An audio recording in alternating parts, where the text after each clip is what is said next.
મંદિરે પ્રાણ પ્રતિષ્ઠા તથા જીર્ણોદ્ધારનો કાર્યક્રમ યોજાયો હતો. પ્રાણ પ્રતિષ્ઠામાં કાર્યક્રમની શરૂઆત માતાજીની શોભાયાત્રાથી કરવામાં આવી હતી અને મંદિરે જઈ ત્યાં પૂજા અર્ચના કરી અને પ્રાણ પ્રતિષ્ઠા કરી હતી. સાંજે મંગળા આરતી થયા બાદ ધ્વજારોહણ થઈ કાર્યક્રમ પૂર્ણ થયેલો હતો. ત્યારબાદ રાત્રે લોક ડાયરાનું આયોજન કરવામાં આવેલું હતું. આજના માતાજીના મંદિરનો ઇતિહાસ એવો છે કે કેટલાક સમય પહેલાં ગામમાં માતાજીનો મઢ હતો, ત્યાંથી ચોર લોકો ચાંદીની પ્રતિમા માતાજીની ચોરી જાય છે અને હાલમાં જે મંદિર છે તે જગ્યાએ લાવી તેઓ આંધળા થઈ જતા ત્યાં પ્રતિમા મૂકી દે છે અને પ્રતિમા મૂકી દેતા તેઓ દેવતા થઈ જાય અને એ ભાગી છૂટે છે. ત્યારબાદ માતાજી જે માતાજીની સેવા કરતા હોય છે તે સીતા ભગતને સ્વપ્નમાં આ તમામ હકીકત જણાવે છે અને તેમને કહે છે કે જે જગ્યાએ છે ત્યાં તમને ફૂલની ઢગલી દેખાય ત્યાં મારી સ્થાપના કરજો.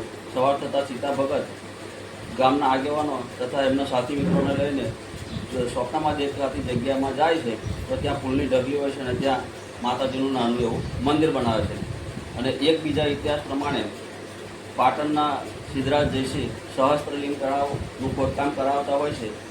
તે સમયે ઘણું ખોદકામ થવા છતાં પણ પાણી નીકળતું નથી. પાણી ના નીકળવાનું કારણ જસમા ઓડણ નામની જે સતી છે તેનો આ સિદ્ધરાજ જયસિંહને તેમની કુદૃષ્ટિ તથા શ્રાપ લાગેલો હતો ને આ જસમા ઓડણને તેમને શ્રાપ લાગેલો હતો કે પાણી નીકળશે નહીં.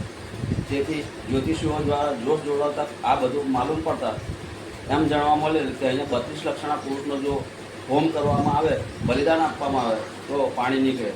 તે સમયે જ્યોતિષો દ્વારા માલુમ પડ્યું કે સિદ્ધરાજ જયસિંહ તથા વીર મેઘમાયા 32 લક્ષણા પુરુષ છે. રાજાનું તો બલિદાન અપાય નહીં, કારણ કે પ્રજારક્ષક કહેવાય અને જો એમનું બલિદાન આપે તો રાજ્યનું અર્થતંત્ર ખરાબ થઈ જાય અને પ્રજા પર પણ તેની માઠી અસર થઈ જાય. જેથી વીર મેઘમાયાને તમામ નગરજનોએ મનાવ્યા અને વીર મેઘમાયાએ પણ તેમનું બલિદાન આપવા તૈયાર થયા અને જણાવ્યું કે હું બલિદાન આપવા તૈયાર છું, પણ મારી સમાજ પર જે થતા અત્યાચારો છે તેને દૂર કરો તો હું બલિદાન આપું છું. અને તે સમયે તાંબાના પત્ર પર લેખ લખી લીધેલા અને વીર મેઘમાયાની જે જાતિ પર છે તેમની પાછળ ઝાડુ બાંધવામાં આવતું, આગળ ચૂંટણી લટકાવવાથી અને ગામમાં એમનો પ્રવેશ નહોતો. આ તમામ જે અત્યાચારો છે તેમને આવરી લીધા હતા અને તે સમયે પછી તેમણે એમનું બલિદાન આપતા પાણીથી આખું તળાવ છલોછલ ભરાઈ ગયું હતું. અને ત્યારબાદ એમના જે વંશજો છે એ આ ક્રાંતિકારી વીરની બલિદાનથી ખૂબ નાસીપાસ થયા અને કેટલાક એમના વંશજો જંબુસર, કરમાળ, ભરૂચ, સુરત અને મુંબઈ જેવા શહેરોમાં સ્થળાંતરિત થયા. તે સમયે એક ભાઈ જંબુસર આવ્યા અને બીજા એક ભાઈ કરમાળ રહ્યા હતા અને આ કરમાળમાં જે ભાઈ રહ્યા ત્યાં ગામના 1 કિલોમીટર ગામથી દૂર રહેતા હતા. ત્યાં તે સમયે આ માતાજીનું મંદિર હતું. સમયો સમય એનું જીર્ણોદ્ધાર થતો થયો અને ગામના છોકરાઓ ભણી ગળી આગળ વધ્યા તો તેમને એવું લાગ્યું કે આપણે માતાજીનું મંદિરનું જીર્ણોદ્ધાર અને નવું મંદિર બનાવવું જોઈએ. તેથી તેઓએ એક માણેક માતા કમિટી બનાવી અને આ મંદિરનું કાર્ય સારું કર્યું. શ્રાવણ મહિનાની 8મે માતાજીની જગ્યાએ આ ખાતમુહૂર્ત કરવામાં આવ્યું હતું અને ચૈત્ર મહિનાની 8મે માતાજીનો આ કાર્યક્રમ મંદિરનો પૂરો કર્યો.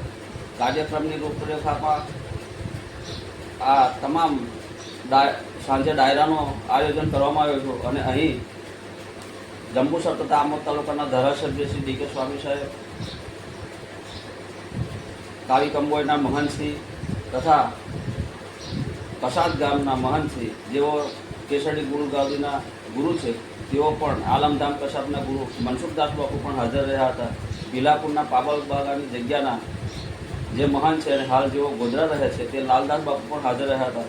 ગામના તમામ આગેવાનો, સરપંચ, તાલુકા પંચાયત પ્રમુખ એ તમામ લોકો હાજર રહ્યા હતા. એ પ્રસંગને દીપાવ્યો હતો. કાર્યક્રમની જે પૂર્ણાહુતિમાં ગામના તમામ લોકોએ જે સાથ સહયોગ આપ્યો, આજુબાજુના ગામના લોકોએ જે સાથ સહયોગ, જંબુસરના જાંબુ પરિવારે જે સાથ સહયોગ આપ્યો અને તમામ યુવા મિત્રોએ અને આજુબાજુના ગામના તમામ લોકોએ જે સાથ આપ્યો તે બદલ આ તમામનો ખૂબ ખૂબ આભાર. અને આ કાર્યક્રમમાં હાલ ડાયરાનું લાઈવ આયોજન થઈ રહ્યું છે અને આપ સૌ ડાયરાને નિહાળી રહ્યા છો.